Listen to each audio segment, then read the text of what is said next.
বিসমিল্লাহির রহমানির রহিম। আমরা আজকে পঞ্চম ক্লাস ইনফ্লামেশন নিয়ে কথা বলবো।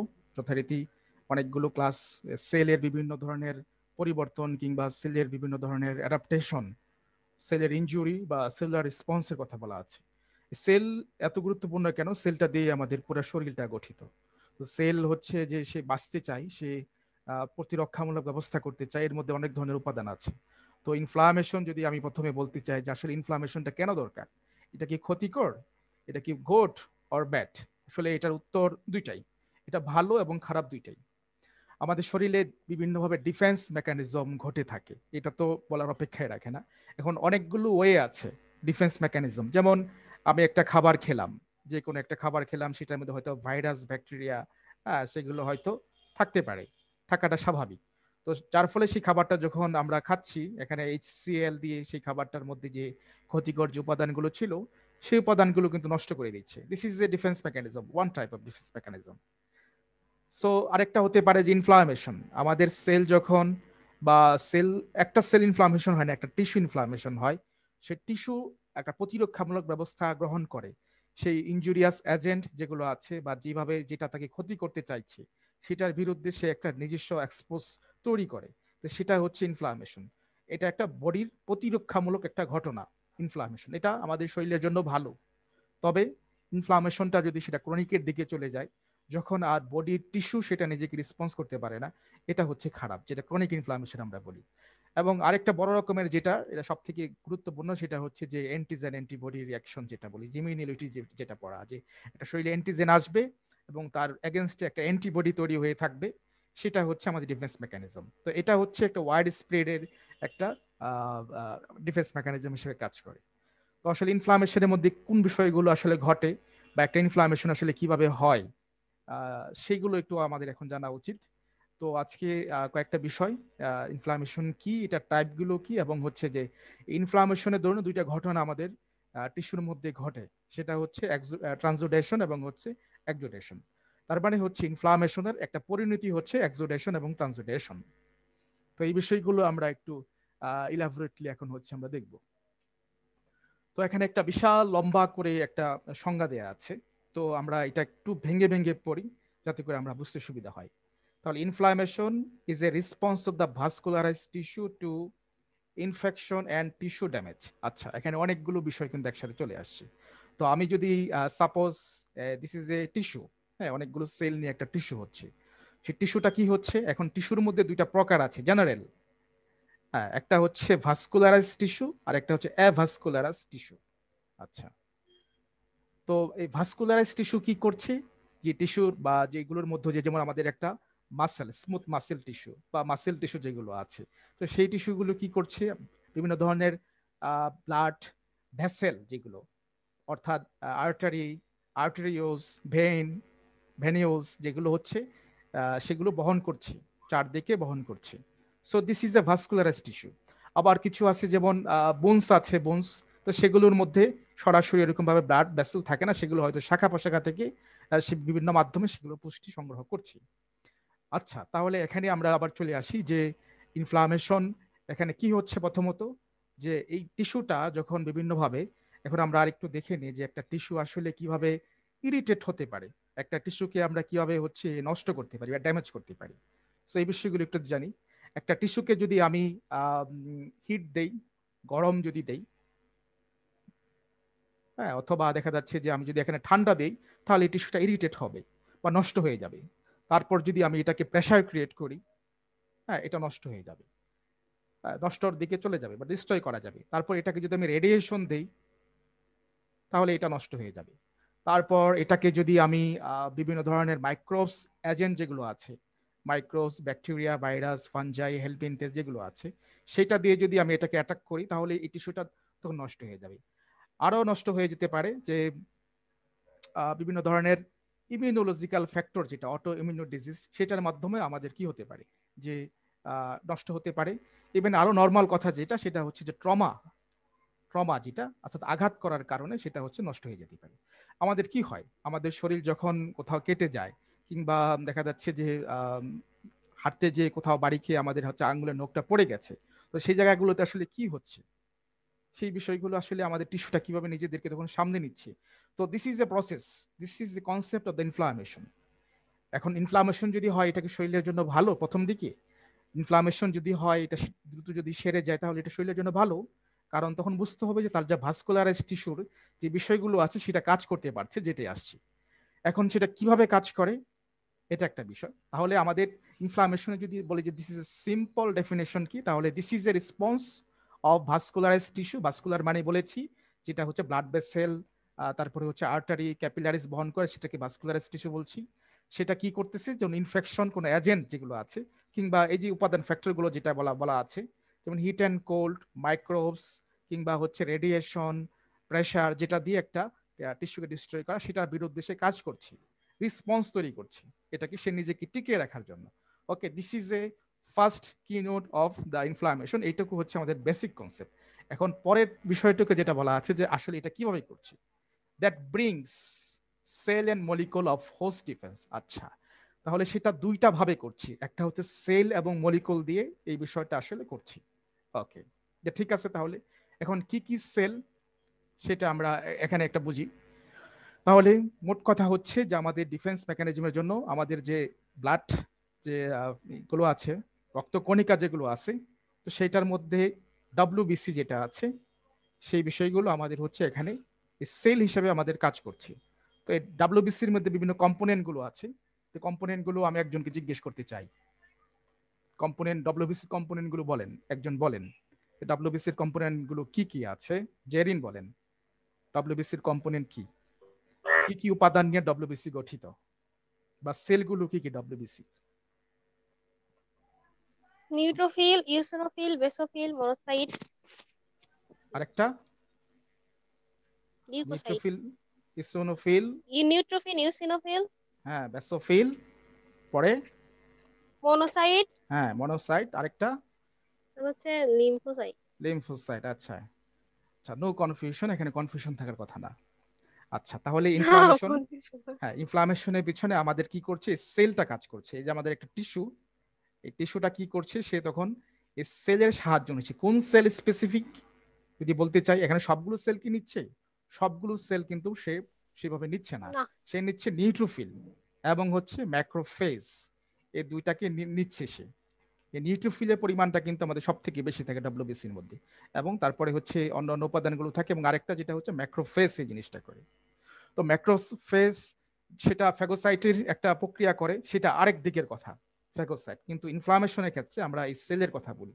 তাহলে সেটা কি করছে, প্রথমত আমাদের যে টিস্যু যেগুলো আছে সেটা হচ্ছে যে নিউট্রোফিল এবং ম্যাক্রোফেজ এই দুইটাকে কাজ করছে, এবং একই সাথে কিছু মলিকুলস যেগুলো আছে সেই মলিকুলসটাকে কাজ করছে। এখন মলিকুলস কি সেটা একটু দেখা দরকার।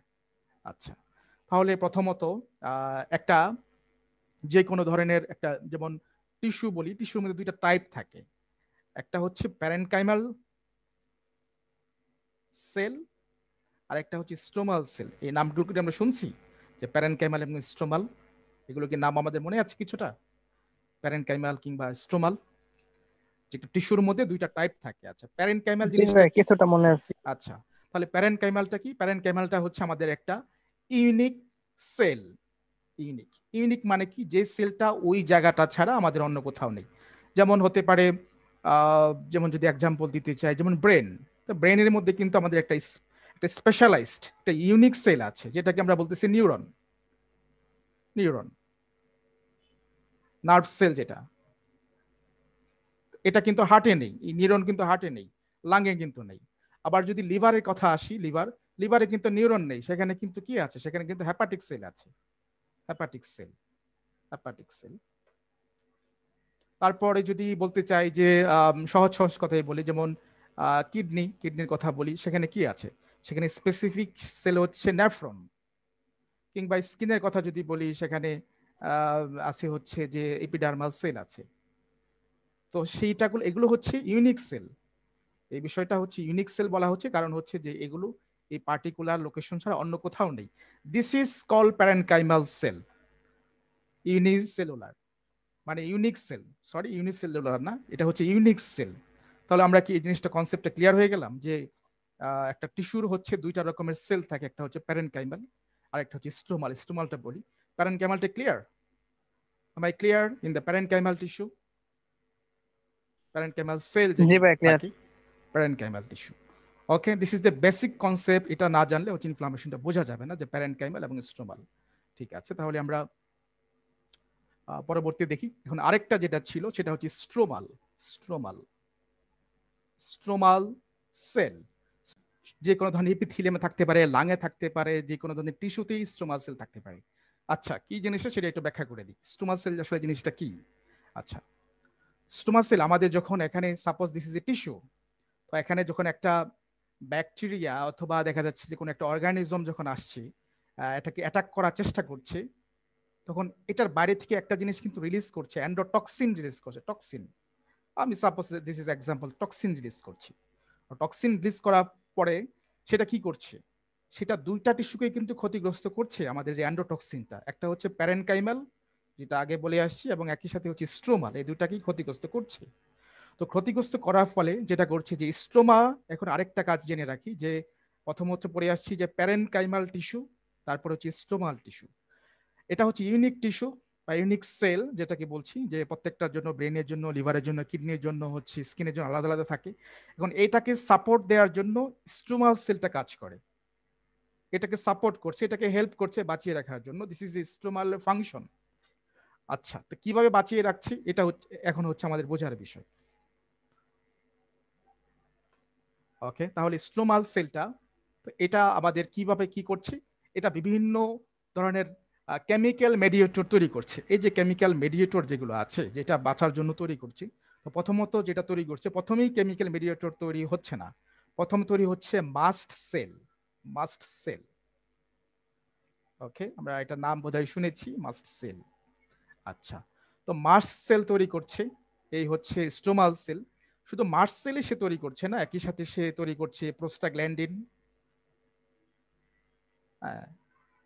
তো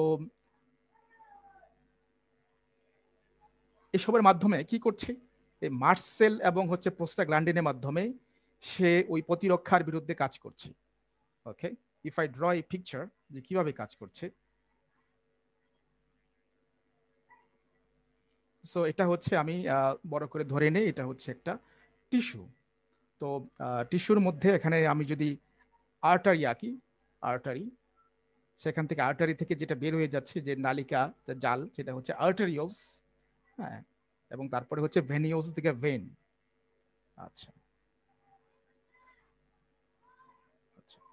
তো এই যে স্টোমাগুলো যেগুলো আছে, মাসেল, ঠিক কঠিন হয়ে যাচ্ছে নাকি? এটা একটা বেসিক কনসেপ্ট যে প্যারেনকাইমাল টিস্যু, স্টোমাল টিস্যু।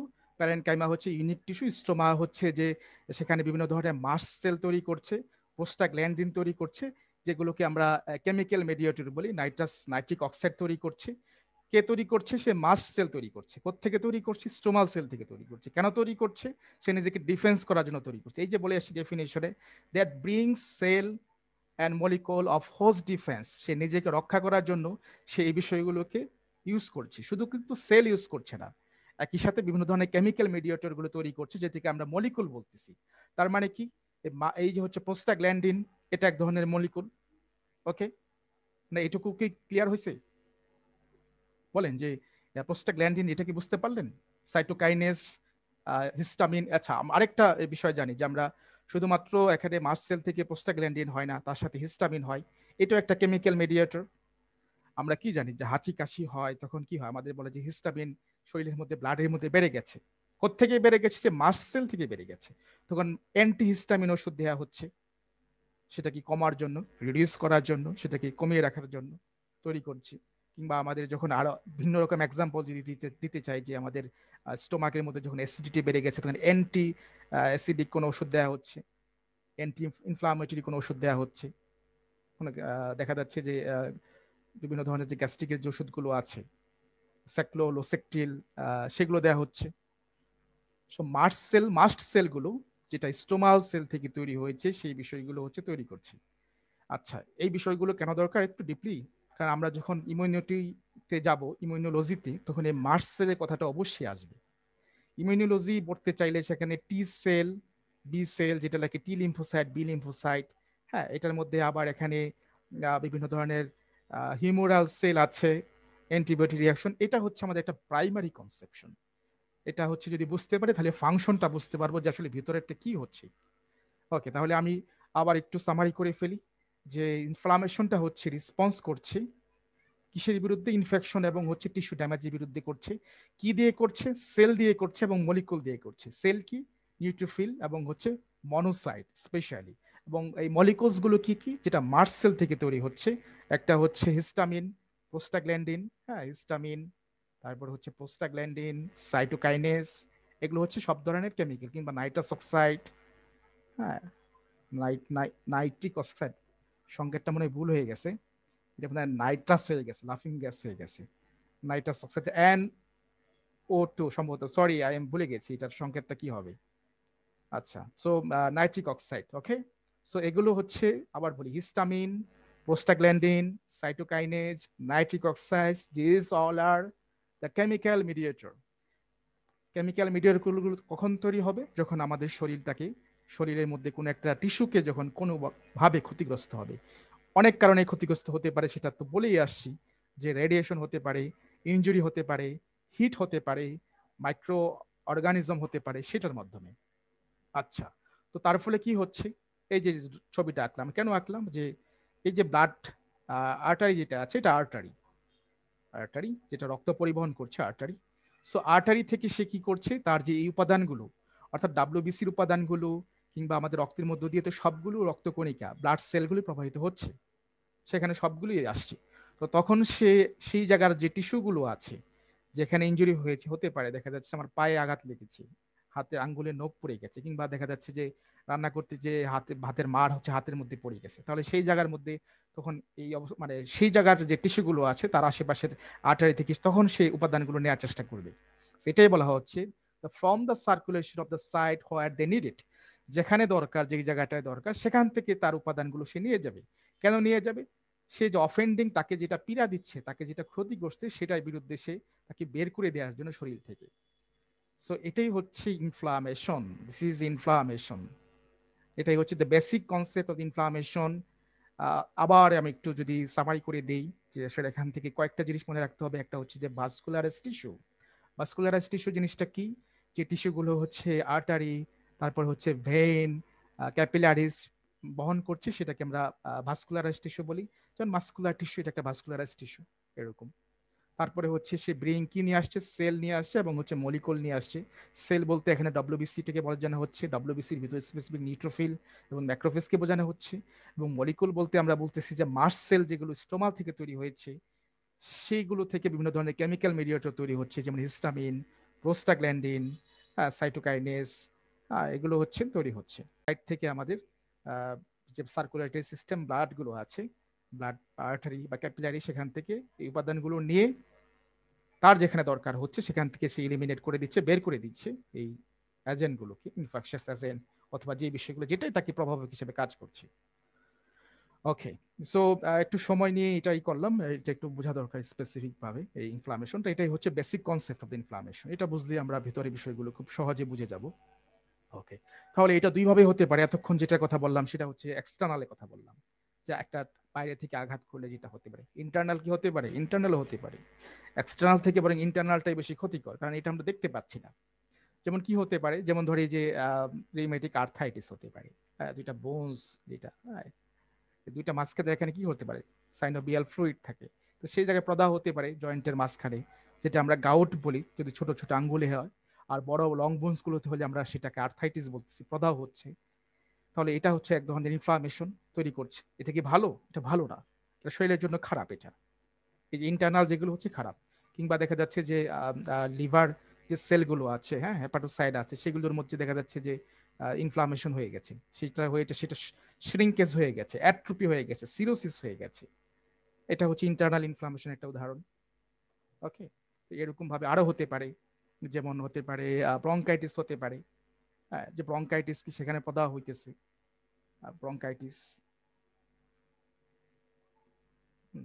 তো if I sing this is এ ব্রঙ্কাই, হ্যাঁ এখান থেকে বিভিন্ন ধরনের যে ব্রঙ্কিওল হয়ে গেছে, তারপরে শেষের দিকে আছে অ্যালভিউলাই। হ্যাঁ, তো সেটার মধ্যে যে অ্যালভিউলাই যেগুলো আছে এবং হচ্ছে ব্রঙ্কাই যেগুলো আছে, সেগুলো হচ্ছে একটু বড় করে যদি আঁকাই, তখন কি হচ্ছে, এগুলোর মধ্যে ইনফ্লামেশন হয়ে যাচ্ছে, পাস বের হচ্ছে এখান থেকে। So this is call bronchitis. তাহলে এটা একটা ইন্টারনাল ইনফ্লামেশন। আচ্ছা, তো এরকম ভাবে বিভিন্ন ধরনের ইনফ্লামেশন কিন্তু আমাদের শরীরে প্রতিনিয়ত কিন্তু ঘটছে। ওকে, তাহলে আমরা নেক্সট একটু আগাই যে ইনফ্লামেশন, এটা itis, it's a common things, সবাই জানি আমরা। আরেকবার শুধু মনে করিয়ে দিই যে সাফিক্স বলা হচ্ছে, প্রিফিক্স সাফিক্স যেটা বিষয় আছে, যে শব্দের শেষে যদি যেটা বসে সেটাকে বলে সাফিক্স, আর প্রিফিক্স হচ্ছে শব্দের আগে যেটা বসে। উপসর্গ পড়ে আসছি, উপসর্গ বিষয়টা এমন একটা হচ্ছে অ্যাকুট ইনফ্লামেশন, একটা হচ্ছে ক্রনিক ইনফ্লামেশন। অ্যাকুট ইনফ্লামেশনটা এটা শরীরের জন্য ভালো, কারণ শরীর এটা নিজেকে হিল করতে পারে। আর যদি না করতে পারে তখন বুঝতে হবে যে তার অটো ইমিউনি ডিজিজ হয়ে গেছে, তার শরীরটাকে সে নিজে আর প্রতিরক্ষা দিতে পারছে না। সেটা বিভিন্ন কারণে অ্যাকুট ইনফ্লামেশন হতে পারে।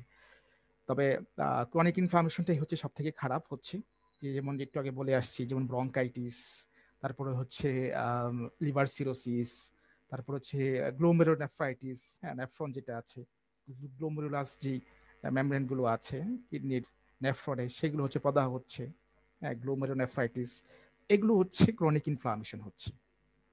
আচ্ছা, এগুলো হচ্ছে আমাদের শরীরের জন্য খারাপ।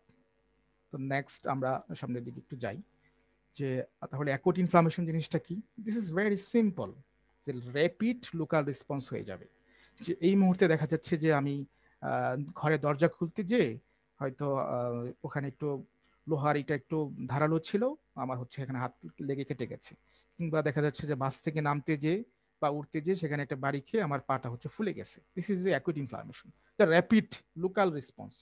সেটা দ্রুত হয়ে যাবে, যে কোনো ধরনের এজেন্ট দিয়ে হতে পারে, ইনজুরিয়াস এজেন্ট হতে পারে, যে কোনো বিষয় হতে পারে। বা দেখা যাচ্ছে যে একটু গরম পানি পড়ে যেতে পারে, হাতের মধ্যে হয়ে যেতে পারে, এটার কারণে হতে পারে। এবং সেটা কতক্ষণ, last to few minutes to few days, অল্প কিছু সময় থাকবে। এটার জন্য আমাদের ম্যানেজমেন্ট দরকার হয় না তেমন একটা, শরীর নিজেকে ম্যানেজমেন্ট করতে পারে। আমরা দেখা যাচ্ছে যে হয়তো তারপরেও কিছু ম্যানেজমেন্ট আমরা নিচ্ছি। যেমন দেখা যাচ্ছে যে কেউ যখন আঘাত পায় বা পড়ে গেছে, তখন আমরা সেখানে বরফ লাগাই দেই, হ্যাঁ সেখানে ঠান্ডা করার জন্য। তো এই যে বিভিন্ন ধরনের আমরা ম্যানেজমেন্ট নিচ্ছি, কিংবা দেখা যাচ্ছে যে পুড়ে গেলে সেখানে আমরা দেখা যাচ্ছে যে ডিমের যে অ্যালবুমিন যে অংশটা আছে সেটা লাগিয়ে দিচ্ছে সেখানে। এগুলো হচ্ছে অ্যাকুইট আমরা ম্যানেজমেন্ট নিতেছি। তো এখানে কিছু এক্সাম্পল দেওয়া আছে, যে tonsillitis, acute bronchitis, acute appendicitis. এগুলো আসলে মূলত অ্যাকুইট লেখা থাকলেও সাধারণত এগুলো অ্যাকুইট স্টেজে চাইতে ক্রনিকটাই হচ্ছে আমাদের কাছে বেশি পরিচিত। টনসিলাইটিস যে বিষয়টা যেটা আছে আমাদের, যে কিংবা ব্রঙ্কাইটিস যেটা বললাম, কিংবা লিভারের সাথে যেটা অ্যাপেন্ডিক্স থাকে, হ্যাঁ সেটার যে ইনফ্লামেশন হচ্ছে। তো এইটা, তো এইটা হচ্ছে অ্যাকুইটের চাইতে আমাদের কমন হচ্ছে, যেটা আমরা আঘাত পেয়ে নিত্য নৈমিত্তিক সময়ে যে বিষয়গুলো আমরা ফেস করছি, সেগুলোই হচ্ছে অ্যাকুইট ইনফ্লামেশন আমাদের সব থেকে বড় উদাহরণ। তো তারপরে হচ্ছে যে cardinal sign, this is very important, যে আসলে ইনফ্লামেশন যে হয়েছে কিনা, এটা কিভাবে হয়েছে, সেটা আসলে আমি বুঝবো কিভাবে, কিংবা সেখানে বিষয়গুলো কি কি। তো এখানে কিছু গ্রিক শব্দ থেকে নেওয়া হয়েছে, কারণ এই বিষয়গুলো আবিষ্কার যারা করছেন গ্রিকরা করছেন। আমরা তো জানি যে গ্রিক, রোমান, পারস্য এরা হচ্ছে মেডিকেল সায়েন্সে খুব বেশি ওয়েস্টার্ন যে মেডিকেল কনভেনশনাল যেটা বলতেছি, ওয়েস্টার্ন মেডিকেল অর্থোডক্স মেডিসিন যেটা, হ্যাঁ মানে ভাষায় অর্থোডক্স, তারা হচ্ছে শব্দগুলো দিয়ে গেছেন। তো রবার রবার প্রথম হচ্ছে রেডনেস হয়ে যাচ্ছে due to the vasodilation caused by the histamine, serotonin and prostaglandin. আচ্ছা, এটা একটু ব্যাখ্যা করা দরকার আছে, এই বিষয়টা কি, যে ভ্যাসোডিলেশনটা আসলে কিভাবে হচ্ছে। তো এখানে ছবি আঁকবো কোথায়, জায়গায় তো নাই।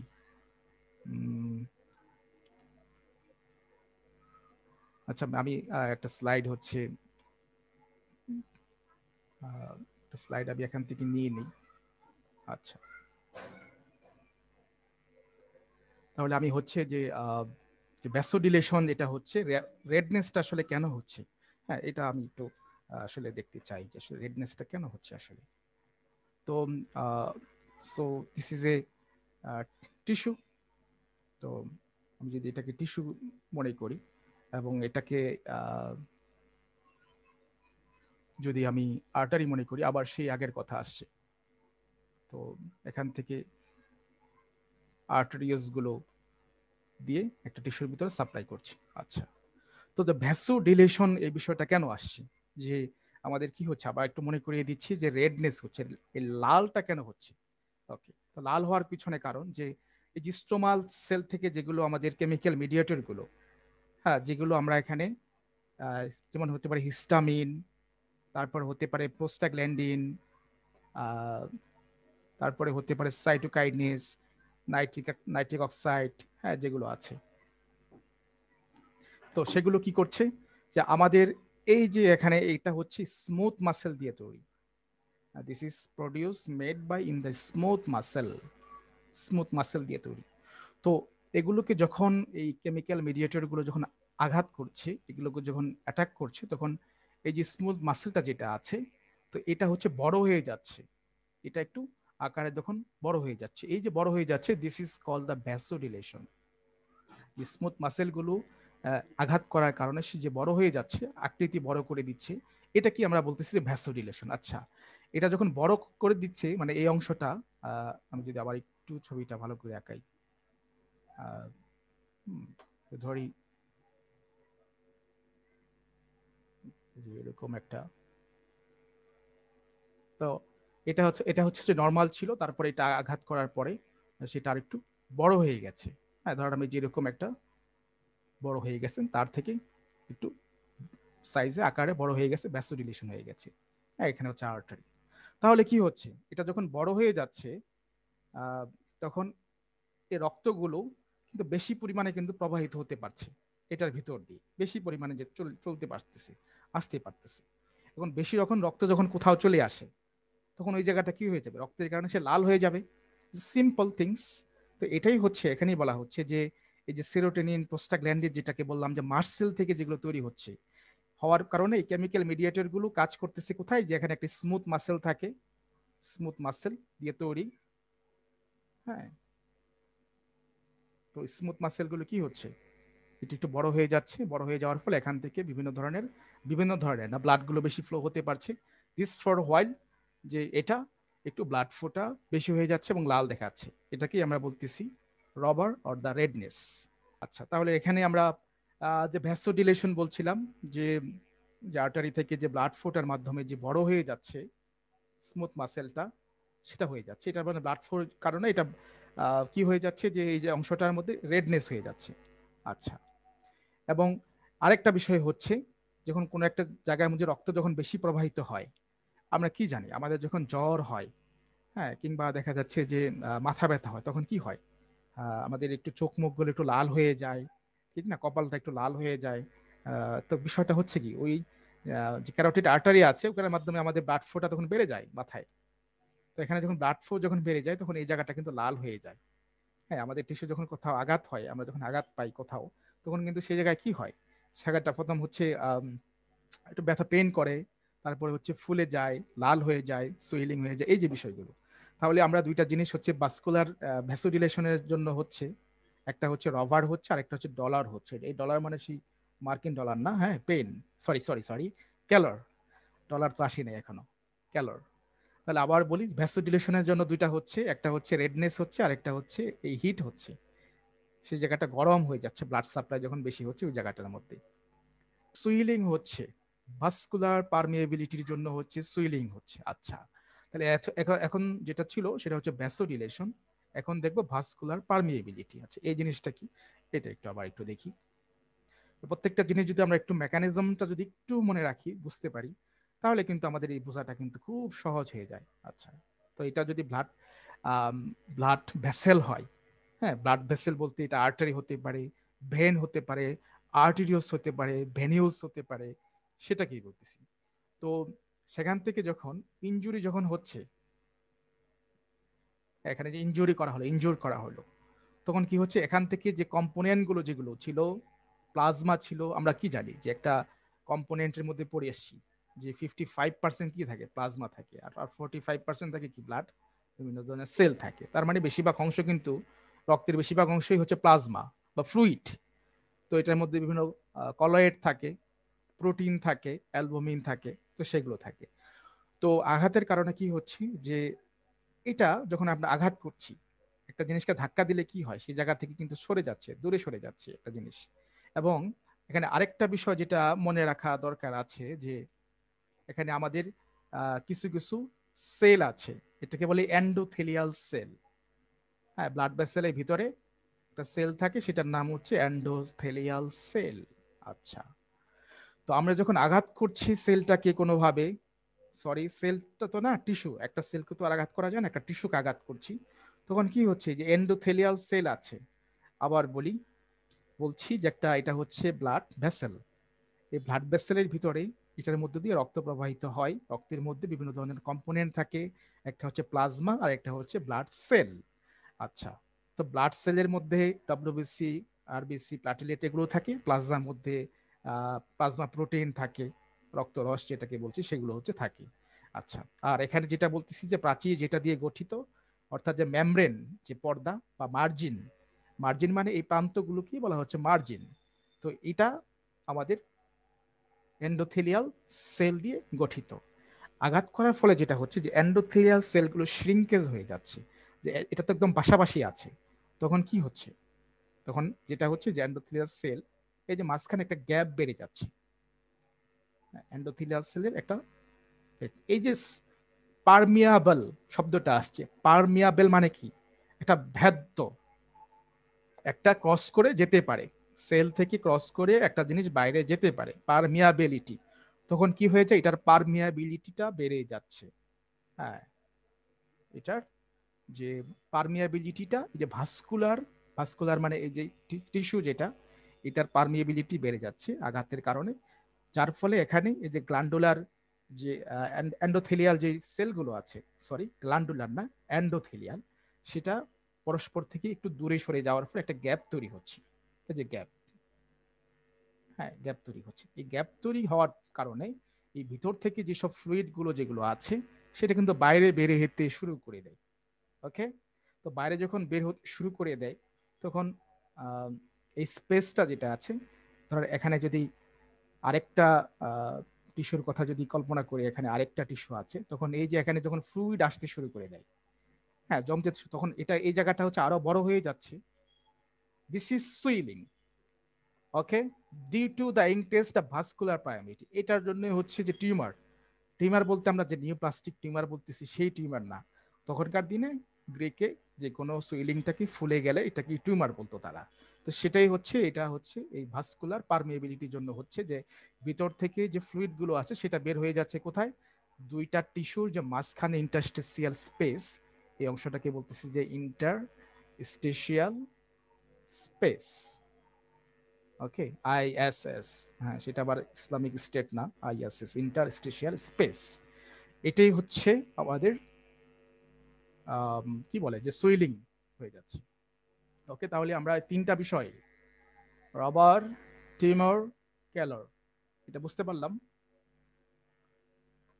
ক্লিয়ার নাকি আরেকবার বলবো, বুঝতে হবে এগুলো, জি ভাই, বুঝতে পারছি, ক্লিয়ার হয়েছে। খুব ক্লিয়ারলি বুঝতে হবে এগুলো, নাহলে ঝামেলা আছে।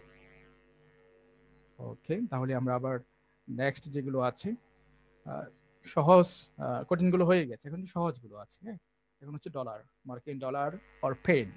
আচ্ছা, due to compression of free nerve ending and the action of the bradykinin and prostaglandin, this is, বলেন তো এই দুইটা কি, যে ব্রাডিকাইনিন এবং প্রোস্টাগ্ল্যান্ডিন এটা কি, বলে আসছি, এটা কি ভাই যেটা হরমোন, হরমোন ভাই, হরমোন।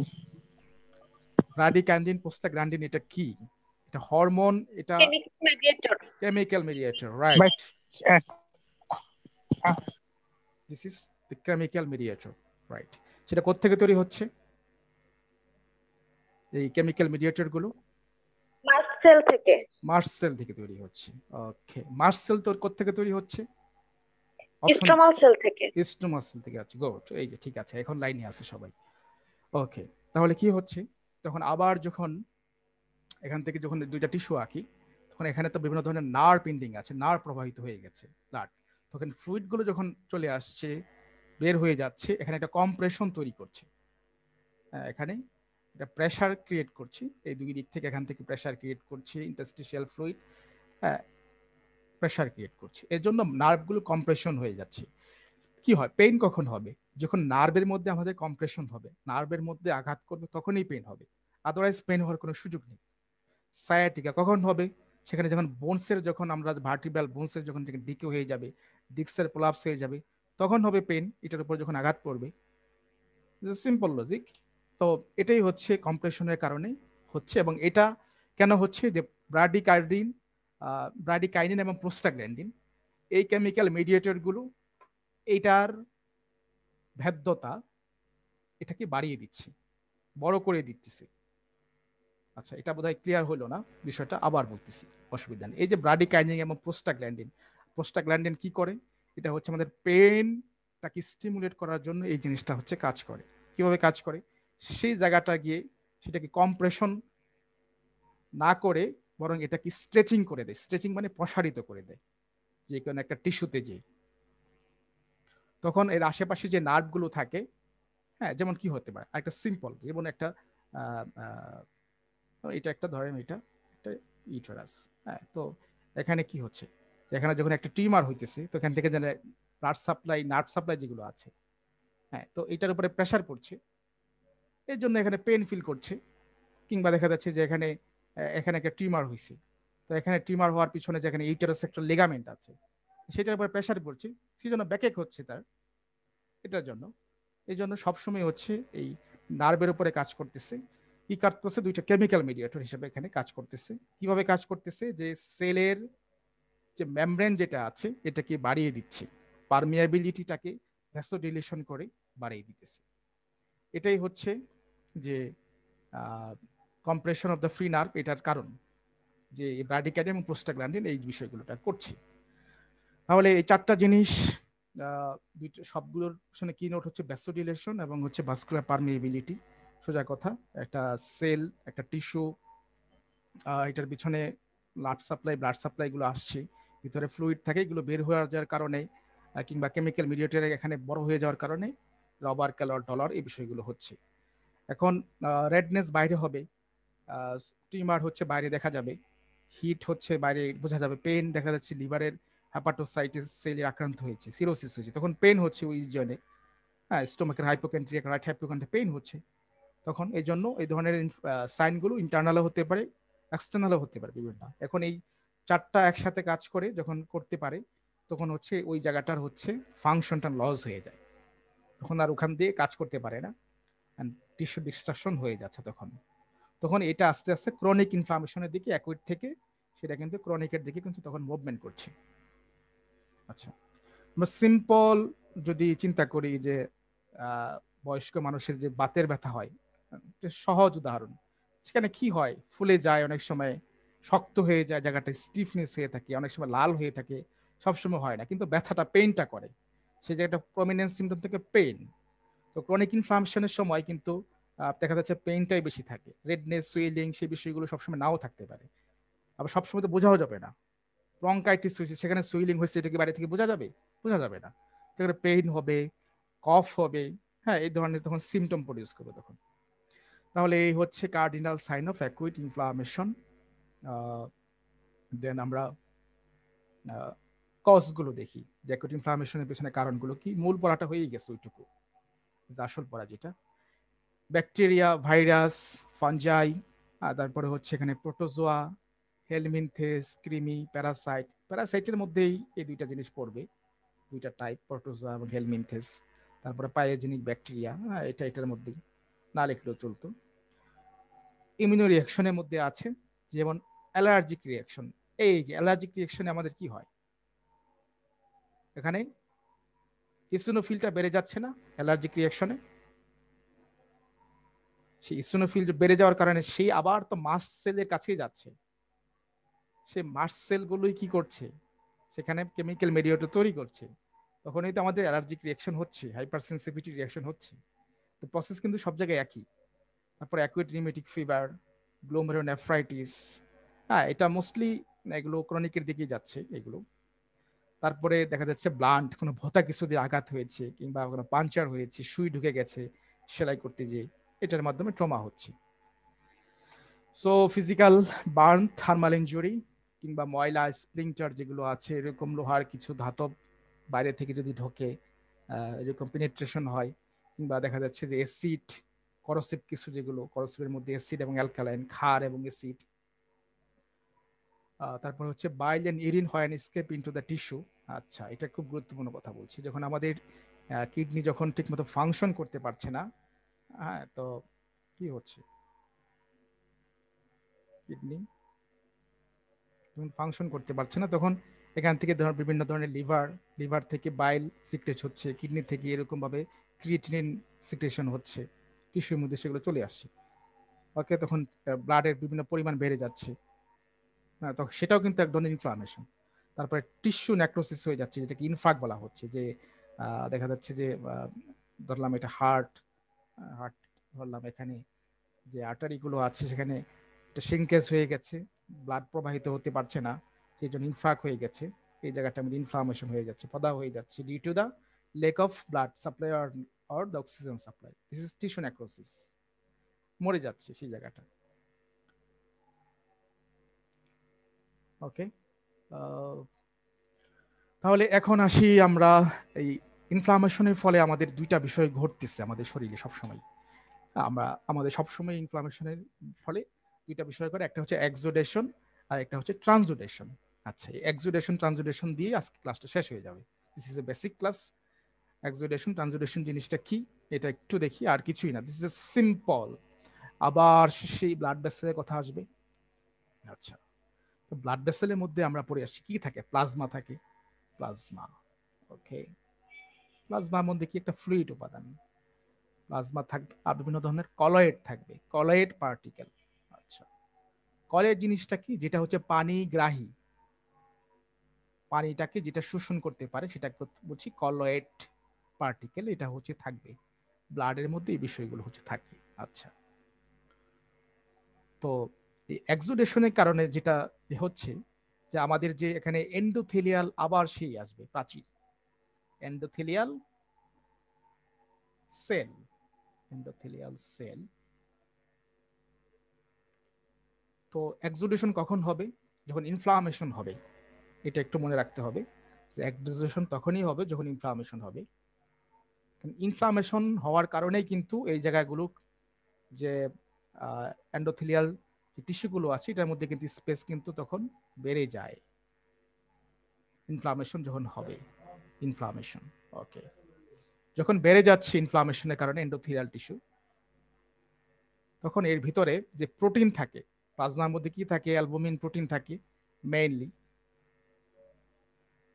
তখন এটা বের হয়ে যাবে, এই লিক দিয়ে লিকেজ হয়ে যাবে, এটাই বলা হচ্ছে না exudation is the leaking of blood constituent, যে ব্লাডের যে উপাদানগুলো আছে, রক্তের যে উপাদানগুলো আছে সেগুলো বেরিয়ে যাবে from the blood vessel, blood vessel থেকে, যে ব্লাড ভেসেল থেকে into the interstitial tissue, the formation of the exudate.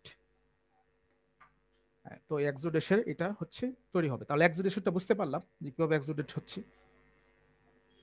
তো ইনফ্লামেশন হচ্ছে প্রথমে, ইনফ্লামেশন হওয়ার কারণে যে এন্ডোথেলিয়াল যে সেলগুলো আছে, আবার সেই এন্ডোথেলিয়াল সেল এটার মধ্যে গ্যাপ বেড়ে যাচ্ছে, গ্যাপ বেড়ে যাওয়ার কারণে এখান থেকে যে প্লাজমা প্রোটিনগুলো যেগুলো আছে, রক্তের যে উপাদানগুলো, সেটা বেড়ে যাচ্ছে। This is exudation, nothing is, simple. একটা ব্লাড ভেসেল থাকবে, ব্লাড ভেসেলের এখানে এন্ডোথেলিয়াল সেল থাকবে, এন্ডোথেলিয়াল সেলের মধ্যে গ্যাপটা বেড়ে যাবে, বেড়ে যাওয়ার কারণে এখানে পারমিয়েবিলিটি তৈরি হবে। হ্যাঁ, কি হয়েছে, আমরা যদি একটু কল্পনা করি যে ধান খেতে ওখানে কি মাটি দিয়ে একটা আইল তৈরি করে, সেখানে কি হয়, পানি চলে যায় এরকম ভাবে কেটে দিলে, তো বিষয়টা এরকমই হয়ে যায়, ধান ক্ষেতের মধ্যে কেটে দিলে এরকম হয়ে যায়। তো ধান ক্ষেত দিয়ে আসলে প্যাথোলজি খুবই অসামঞ্জস্য বোঝায়, এত নিচে নামা যাবে না উদাহরণ। তো সেটাই আসলে এখানে হচ্ছে, আর কিছুই এখানে হয়ে যাচ্ছে এই জিনিসটা, সেল তখন এই মেমব্রেনটা হচ্ছে বড় হয়ে যাচ্ছে, স্পেসটা বেড়ে যাচ্ছে এগুলোর ফলে, ইনফ্লামেশনের ফলে। এটা তো বলেই আসছি আগে যে সুইলিং হয়ে যাবে, জায়গাটা সুইলিং হয়ে যাবে, রেডনেস হয়ে যাবে, সেই বিষয়গুলি হচ্ছে। এই জন্য বললাম ইনফ্লামেশনের ভাবি ফল, রেজাল্ট, এন্ড প্রোডাক্টই হচ্ছে এক্সোডেশন। আচ্ছা, এখানে আবার দুটো টাইপ দেওয়া আছে, টাইপ কিছুই না, একটা হচ্ছে ফ্লুইড বের হবে, একটা হচ্ছে সেলুলার বের হবে। এখানেই দেখা আছে যে এক্সোডে যে ফ্লুইড, সলিউট যেগুলো পার্টিকেল যেগুলো আছে, প্রোটিন এইসব বের হচ্ছে এখান থেকে। তো এটা ভালো খারাপ দুইটা বিষয় আছে এক্সোডেশন। তো ভালো বিষয়টা কি যে এক্সোডেশন আর এক্সুডেটের পার্থক্যটা কি নোমান ভাই? এক্সোডেশন আর এক্সুডেট এর দুটোর মধ্যে পার্থক্য কি হলো তাহলে? হ্যাঁ, এক্সোডেশন একটা প্রসেস, এক্সোডেশন আর এক্সুডেট দুটোর এক্সোডেশন মধ্যে হচ্ছে পুরো প্রসেসটাকে বলতেছে এক্সোডেশন, আর যে জিনিসটা বের হচ্ছে এটাকে বলতেছে এক্সোডেট, এটার একটা সংক্ষিপ্ত ভার্সন। অর্থাৎ আমরা যে থ্রম্বোসিস এবং থ্রম্বাস যেটা বলি, ঠিক বিষয়টা এমনই। এখানে এক্সুডেশনটা মনে রাখলেই চলবে। প্রসেসটা হচ্ছে এক্সুডেশন, এক্সুডেশন আর যেটা বের হচ্ছে এটা এক্সুডেট। এক্সুডেট।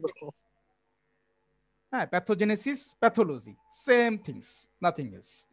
এক্সুডেশন এটা হচ্ছে আমাদের মূল বিষয়, আর এই প্রসেসটা যেভাবে বের হচ্ছে, আর যেটা বের হচ্ছে পানিতে ইমিডিয়েট হচ্ছে নির্গত হইতেছে পোরের মাধ্যমে, এটাই হচ্ছে এক্সুডেট। পানিটা বের হচ্ছে এটা এক্সুডেট, আর প্রসেসটা হচ্ছে এক্সুডেশন। ওকে, দিস ক্লিয়ার। ওকে, এখানে কিন্তু বেনিফিশিয়াল কিছু বিষয় আছে এক্সুডেশনের ফলে, যেটা হচ্ছে যে টক্সিক সাবস্টেন্স, ব্যাকটেরিয়া, ভাইরাস, এটা হচ্ছে চলে যেতে পারে। এখন আমাদের শরীরে লিম্ফোসাইট, টি লিম্ফোসাইট এবং বি লিম্ফোসাইট কিন্তু একটা খুব গুরুত্বপূর্ণ অবদান পালন করছে। এই যে ব্লাড ভেসেল যেটা আছে, হ্যাঁ, আমরা একটু চিন্তা করি, আমাদের যখন এখানে যখন এগুলো ফ্লুইডগুলো যখন চলে আসছে, তখন এটা যখন লিভারে হচ্ছে বা প্যানক্রিয়াসে হচ্ছে, তখন কিন্তু সেখানে খুব জটিল আকার কিন্তু ধারণ করতে পারে। যদি অ্যাকুইড অবস্থায়, তখন কিন্তু অতটা জটিল ধারণ করে না। কেন করে না?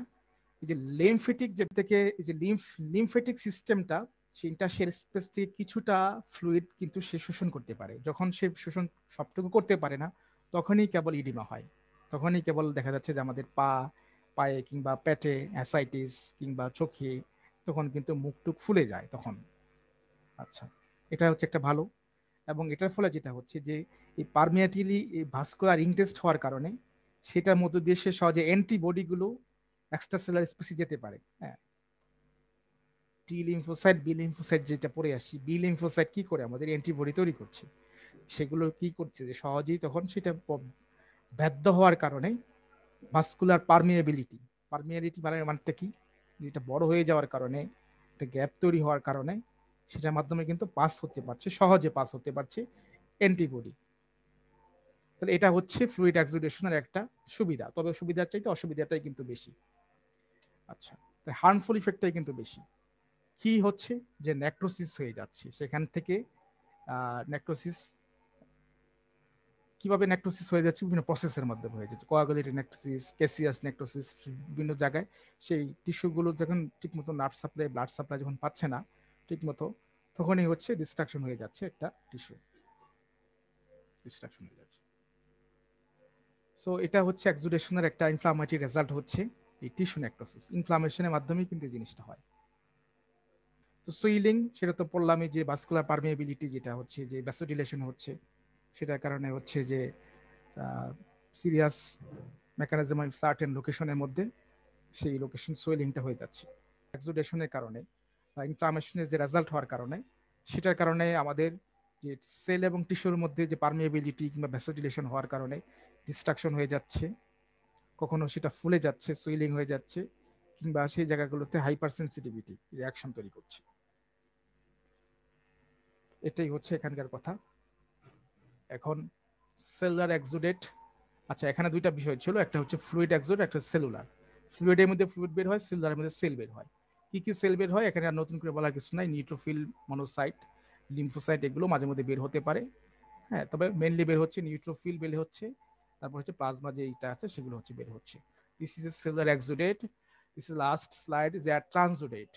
ট্রানজুডেট এবং এক্সুডেটের মধ্যে একটা কনফিউশন হয়, কনফিউশন আজকে হবে না। তাহলে এক্সুডেটটা যদি আমরা বুঝে ফেলি যে এক্সুডেটটা আসলে কি হচ্ছে এখানে, তাহলে ট্রানজুডেটটা এখন বোঝা খুবই ইজি। আচ্ছা আচ্ছা, এখানে আবার একটা ব্লাড ভেসেল তৈরি করছি। এটার মধ্যে কি থাকে? আবার সেই পুরাতন কথা, প্লাজমা থাকে, কলয়েড থাকে, বিভিন্ন উপাদান থাকে। আচ্ছা, থাকার কারণে যেটা হচ্ছে এখানে একটা প্রেসার ক্রিয়েট করছে। পানি যখন থাকে, পানি যখন ফ্লো হচ্ছে, আমাদের যখন ব্লাড পরিবহন হচ্ছে, তখন কি হচ্ছে, সেই আর্টারির উপরে একটা ভেসেল এখানে প্রেসার ক্রিয়েট করছে। এটাই তো আমরা বলি যে ব্লাড প্রেসার, এরকম প্রেসার ক্রিয়েট করছে। তো এখানে দুইটা প্রেসার ক্রিয়েট হচ্ছে, একটা ব্লাড ভেসেলের মধ্যে সবসময়, একটা নর্মাল ব্লাড প্রেসারের মধ্যে দুইটা প্রেসার সবসময় ক্রিয়েট করছে। একটা হচ্ছে হাইড্রোস্ট্যাটিক প্রেসার, আর একটা হচ্ছে কলয়েডাল প্রেসার। কলয়েডাল প্রেসার, বা আরেকটার নাম হচ্ছে অনকোটিক প্রেসার। আচ্ছা, তাহলে এই দুইটা জিনিস বুঝলে খুবই সহজ। এটার ভিতরে যে নর্মাল যে ফ্লুইড থাকে, পানি থাকে, প্লাজমা থাকে, হ্যাঁ, সেটা কি বলতেছি যে হাইড্রোস্ট্যাটিক প্রেসার। এটা থাকার কারণে কি হচ্ছে, এই ওয়ালগুলোতে একটা প্রেসার ক্রিয়েট করছে। এই ওয়ালগুলোতে একটা প্রেসার ক্রিয়েট করছে। কে করছে? যে হাইড্রোস্ট্যাটিক প্রেসার। হাইড্রোস্ট্যাটিক প্রেসার মানে এর ভিতরে যে পানিগুলো আছে, এই দুই পাশটাই হচ্ছে এগুলো আমাদেরকে কাজ করছে।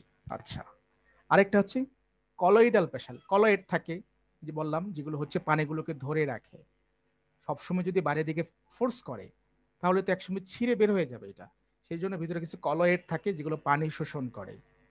This is A protein, plasma protein, one type of plasma protein, colloid এগুলো থাকে। আচ্ছা, তো এই দুইটা প্রেশার কি করছে, এই ফ্লুইড গুলো দিচ্ছে বাইরের দিকে, আবার এই কলয়েডটা রাখছে ভিতরের দিকে। মানে পানি বাইরে বের হতে চায়, কারণ আমাদের পানির একটা ধর্ম কি, অসমোটিক প্রেশার করছে পানি, যে বেশি ঘনত্বের জায়গা থেকে কম ঘনত্বের জায়গার দিকে সে যেতে চায়, সবসময় যেতে চায়। কারণ ইন্টারস্টিশিয়াল ওখানে তো ফ্লুইডের পরিমাণ কম, ব্লাডের মধ্যে ফ্লুইডের পরিমাণ বেশি, সেই জন্য তার স্বাভাবিকভাবেই অসমোটিক একটা প্রেশার করছে। তো এখানে অসমোটিক প্রেশার বলছি না, এখানে বলতেছে হাইড্রোস্ট্যাটিক প্রেশার। ওকে, হাইড্রোস্ট্যাটিক প্রেশারটা হচ্ছে এবং কলয়েডটা ভিতরে রাখার চেষ্টা করছে। আচ্ছা, তো যখন কলয়েডাল প্রেশারটা যখন কম হয়ে যাবে, ধরেন এই হাইড্রোস্ট্যাটিক প্রেশারটা হচ্ছে 50 মিলিমিটার অফ মার্কারি এসজি, আর কলয়েডাল প্রেশার হচ্ছে 30, তখন হচ্ছে এই 20 কিন্তু বেশি হাইড্রোস্ট্যাটিক, তখন কিন্তু পানিগুলো কিন্তু বেরিয়ে যাবে ভিতর থেকে, তখন কিন্তু আর ভিতরে কলয়েড এটা আটকাতে পারবে না। আমরা একটা গাধার গল্প জানি না, যে গাধা যখন মালিক হচ্ছে লবণের বস্তা উঠাই দিয়েছিল গাধার পিঠে, তখন গাধা হচ্ছে পানি দিয়ে নেমে গেছিল, পানিতে নেমে পানি খেতে পানিতে নেমে গেছিল পুকুরে, পরে লবণগুলো গলে গেছিল, বোঝা হালকা হয়ে গেছিল, গাধা খুব খুশি হয়েছিল তাতে। পরে মালিক বুদ্ধি করে তুলার বস্তা দিয়ে দিছে, তখন গাধা ঠিক একই বুদ্ধি করে পানিতে নামলো, এইবার তো পানি তুলার ওজন তো বেড়ে গেল। তো বিষয়টা হচ্ছে এখানে এই তুলা, কলয়েড তুলা এরকম পানি গায়ে হিসেবেই কাজ করে। This is a transudate. যখন হাইড্রোস্ট্যাটিক প্রেশারটা বেশি হয়ে যাবে, এই কলয়েডের প্রেশারটাকে, যেটা আমাদেরকে ধরে রাখে, কলয়েড উপাদান যেটাকে কলয়েডাল প্রেশার বলি, আবার অনকোটিক প্রেশার, যেটা সিনোনিম আর কিছুই না, বেশি হয়ে গেলে তখন বাইরে বেরিয়ে যাবে। This is a transudation. এটা ইনফ্লামেশন হবে না, এটা ইনফ্লামেশনের জন্য, এটা হচ্ছে নর্মাল একটা ফিজিওলজি প্রসেসের জন্য এটা হচ্ছে হয়ে যাচ্ছে, যে অসমোটিক প্রেশারটা বা হাইড্রোস্ট্যাটিক প্রেশারটা কলয়েড এবং হচ্ছে অনকোটিক যেটাই বলি এটার চেয়ে বেশি হয়ে যাবে। তাহলে এখানে কি লিখছে, transudate is a filtrate of blood. আচ্ছা, এখানে ব্লাডটা ফিল্ট্রেট হয়ে যাবে। আমরা যদি একটা ফিল্টার কল্পনা যদি করি, এখান থেকে কি হচ্ছে, বিভিন্ন ধরনের ফিল্টার হয়ে এখানে নিচে নামছে, তো এখানে এই পারমিয়াবল দিয়ে কি হচ্ছে, ফিল্ট্রেট হয়ে বাইরে বের হচ্ছে উপাদানগুলো। It is due to increase pressure in the veins and capillaries that forces fluid through the vessel wall or to low level of protein in blood serum. আচ্ছা, ব্লাড সিরাম যেটা বলতেছি, অর্থাৎ কলয়েড প্রোটিন, তো সেই বিষয়গুলো যখন কমে যাচ্ছে, যেটাকে এখানে বলা হচ্ছে যে ব্লাড সিরাম। ওকে, সিরাম, সিরাম এবং হচ্ছে প্লাজমা, সেটা তো আমরা পার্থক্য জানি, যে একটার মধ্যে হচ্ছে ক্লটিং ফ্যাক্টর থাকে, একটার মধ্যে ক্লটিং ফ্যাক্টর থাকে না, একটা হচ্ছে প্রোটিনগুলো থাকে, এবং সিরামের মধ্যে প্রোটিনগুলো থাকে। সিরাম, সিরাম দেওয়া হচ্ছে এখন, যে করোনার জন্য সিরাম দেওয়া হচ্ছে, বা আমরা দেখা কোনো একটা টেস্ট করতে চাই, এলিজা মেথড যেটা আছে, এনজাইম লিঙ্ক ইমিউনোসোমেন্ট অ্যাসে, তখন সিরাম কালেক্ট করা হচ্ছে সেটার মধ্যে, কারণ সিরামের মধ্যে কি থাকে, অ্যান্টিবডিগুলো থাকে, বিভিন্ন ধরনের প্রোটিনগুলো থাকে, সেটা হচ্ছে আমরা দেখতে পারি। তো সেটাই হচ্ছে যখন এটা কমে যাচ্ছে, লো লেভেল হয়ে যাচ্ছে সিরাম, এটা কেন হতে পারে, ধরেন আমাদের লিভার একটা বড় উপাদান তৈরি করছে, এই যে অ্যালবুমিন তৈরি করছে লিভার, তো লিভার যদি ঠিক মতো যখন তৈরি করতে পারছে না, ফাংশন যখন নষ্ট হয়ে যাচ্ছে, লিভার সিরোসিস হয়ে গেছে, কিংবা হচ্ছে লিভারে হচ্ছে হেপাটাইটিস হয়ে গেছে, হ্যাঁ, যে কোনো প্যাথোজেন দিয়ে আক্রান্ত হয়েছে, হেপাটাইটিস বি হতে পারে, সি হতে পারে, যেটাই হোক, তখন আর প্রোটিনগুলো বেশি উৎপন্ন হতে পারছে না, তখনই হাইড্রোস্ট্যাটিক প্রেশারটা বেড়ে যাচ্ছে, বাইরে বেরিয়ে যাচ্ছে। Transudation accumulation the tissue outside the blood pressure and cause edema, swelling.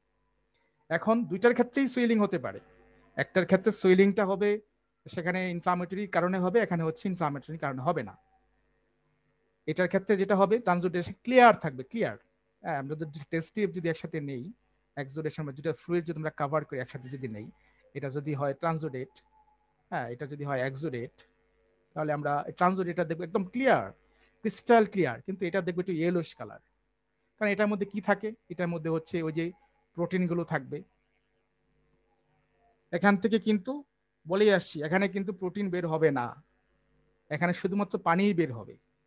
ওকে, আর সেটার মধ্যে কি বের হবে? প্রোটিন বের হবে এক্সোডেশনের মধ্যে। এটা একটু পার্থক্য। এখানে লিভারের সরি এখানে লাংয়ের কথা বলা আছে, যেখানে প্লিউরার ইফিউশন যখন হচ্ছে, প্লিউরাল ইফিউশনের মধ্যে কি হইতেছে, একটা স্লাইড বোধহয় কোথায় খাই জড়ো ছিল। আচ্ছা, প্লিউরাল ইফিউশনে কি হইতেছে? This is a pleural. If I draw a lung, suppose, so this is a layer,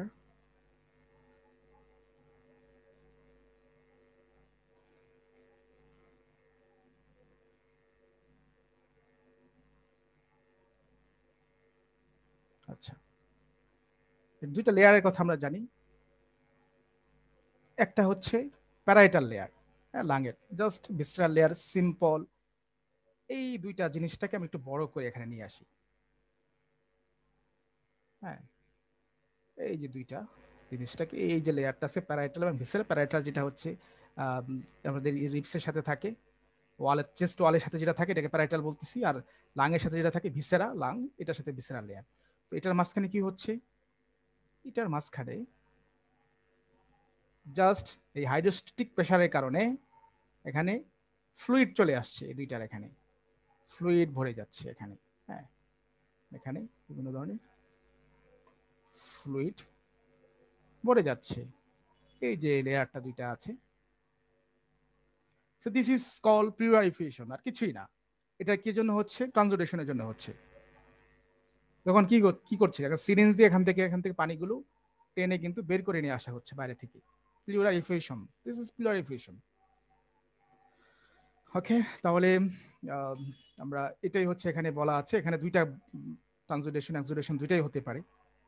হ্যাঁ, এক্সোডেশন যখন হবে তখন হচ্ছে যে ব্রঙ্কাইটিস, যেমন এখানে কিছু রোগের নাম দেওয়া আছে, যেমন pneumonia, cancer, TB, viral infection, autoimmune disease, হ্যাঁ, পালমোনারি এম্বোলিজম, এটার কারণে এক্সোডেশন হবে। আবার এখানে কিছু সিরোসিসের কথা, নেফ্রোটিক সিনড্রোমের কথা আছে, যেমন ঠিকমতো যখন লিভার যখন কিডনি যখন সবগুলো শোষণ করতে পারবে না, পানিগুলো বের করতে পারবে না, তখন বিভিন্ন অর্গানে পানি চলে যাবে অটোমেটিকলি, নেফ্রোটিক সিনড্রোম। এই বিষয়গুলো লিভারের মধ্যে হচ্ছে। দিস ইজ ওয়ান এক্সাম্পল, আর কিছুই না। এখন একটা পার্থক্য দিয়ে শেষ করছে। পার্থক্য কিছুই না, এখানে প্যাথোজেনেসিস প্রক্রিয়ার মাধ্যমে হচ্ছে। তার মানে আমরা আবার দেখি এখানে যে এক্সুডেশন পারমিয়াবিলিটি বেড়ে যাচ্ছে। কেন বেড়ে যাচ্ছে? এই ইনফ্লামেটরি কারণে। আর এখানে জাস্ট ফিল্ট্রেট হচ্ছে কেন? হাইড্রোস্ট্যাটিক প্রেসার বেড়ে যাওয়ার কারণে এটা বেড়ে যাচ্ছে, হাইড্রোস্ট্যাটিক প্রেসার। আচ্ছা, এখানে কনজেস্টিভ হার্ট ফেলিওর এবং হচ্ছে এখানে পাস, এগুলো হচ্ছে দেখা যাচ্ছে। অ্যাপিয়ারেন্স পুরুলেন্ট এন্ড হচ্ছে হ্যামোরেজ, এটা ক্লিয়ার ক্রিস্টাল থাকে। দুইটা টেস্ট টিউব যদি আমরা এখানে নিয়ে দেখি, কালার হচ্ছে স্ট্র কালার, এটা হচ্ছে একদম ক্রিস্টাল থাকবে। কিছুটা হয়তো স্ট্রোক মানে ধূসর খড় কালার থাকতে পারে, কিন্তু এটা ইয়েলো থাকবে এক্সোডেটেড। প্রোটিন থাকবে বেশি, বুঝতেই পারতেছে এখানে যে 2 এর বেশি দেখাচ্ছে হাই, এখানে লো থাকবে 2 মিলিমিটার। গ্রাভিটি থাকবে, গ্রাভিটি মানে কি? পানির সাপেক্ষে যে কোনো একটা জিনিসে গ্রাভিটি নির্ণয় করা হয়। এখানে যেহেতু প্রোটিন টোটিন থাকবে, অনেক কিছু থাকবে, সেই জন্য গ্রাভিটি বেশি, ভর বেশি, ওজন বেশি। Clot formation, clot spontaneously because of the high fibrinogen level থাকবে এখানে। ফিব্রিনোজেন, যে ফিব্রিনোজেন কি? এটা এক ধরনের প্রোটিন, অ্যালবুমিন, গ্লোবুলিন, ফিব্রিনোজেন। আর এখানে থাকবে না কিছু, অ্যাবসেন্ট থাকবে। এখানে ব্যাকটেরিয়া অ্যাবসেন্ট থাকবে। সেল কাউন্ট এখানে লো থাকবে, এখানে হাই থাকবে স্বাভাবিকভাবেই। টাইপ অফ সেল এখানে কি থাকবে? নিউট্রোফিল, লিম্ফোসাইট, ক্রনিক যেসব করে, ম্যাক্রোফেজ, সেগুলো থাকবে। আচ্ছা, ম্যাক্রোফেজ জিনিসটা এটা তো মনে বলা আগে উচিত ছিল। ম্যাক্রোফেজ কিছুই না, কোন একটা যে মনোসাইট যেটা আছে, সে ব্লাড থেকে যখন বেরিয়ে যায়, টিস্যুতে যখন চলে যায়, যে কোনো টিস্যুতে, সেটাই ম্যাক্রোফেজ হয়। আর এখানে আর নতুন করে বলার কিছু নেই। ইডিমা হচ্ছে যে এখানে দুইটা বিষয় আছে। হ্যাঁ, তো একটা হচ্ছে নন পিটিং ইডিমা, আর একটা হচ্ছে পিটিং এডিমা। এটা হচ্ছে আমাদের ক্লিনিক্যালি বোঝার জন্য ইউজ করা হয়। যেটা হচ্ছে চাপ দিলে ভিতরের দিকে ঢুকে যাচ্ছে, সেটা হচ্ছে পিটিং এডিমা বলে। এটা হচ্ছে ট্রানজোডেট হচ্ছে। হ্যাঁ, যেমন পায়ে পানি আসছে, সেটা কি হয়েছে? ভিতরে পিটিং যদি ঢুকে যায় তাহলে ট্রানজোডেট নর্মাল। আর যদি নন পিটিং যদি হয় তাহলে হচ্ছে এটা exudate. So this is a class, একটু লং ক্লাস হয়ে গেছে, বিষয় কম ছিল, বুঝতে পারছেন আশা করছি।